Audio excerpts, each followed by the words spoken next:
Si Makonochi ay napakakulit. Pag meron siyang kilala na tao, ay tinatawalan niya habang nakatali siya. Pag naliligo siya sa ulanan, lagi siyang nagkakasakit. Nakakainis nga pag may sakit siya. Lagi nagsusuka. Bakit nga ba niya tinatahulan ang mga peace na aso? Grabe siya. Pag nakatali siya, tinatahulan niya ang mga kakilala niya. Sa kanto nga lang, mga aso sa kanto ay tinatahulan niya kapag kaaway niya. Pagkaaway niya, grabe siya. Grabe siya. Nakakainis siya. Oh, nakakainis siya.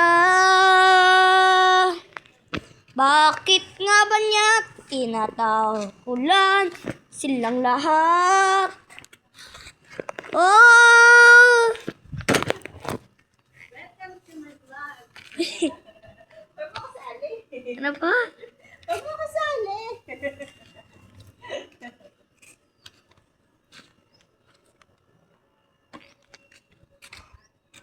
Bakit siya nananahol?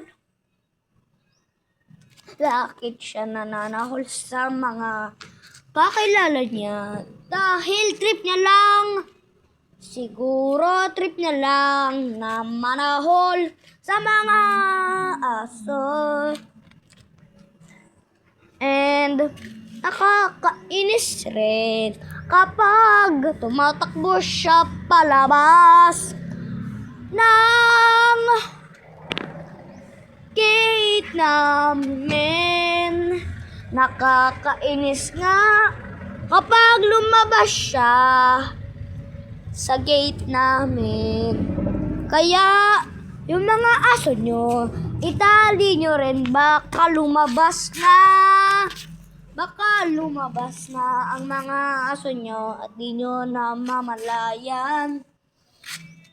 And gawin nyong responsable ang mga aso nyo para hindi maingay sa gabi pag may bisita kayong dumating sa gabi. And peace!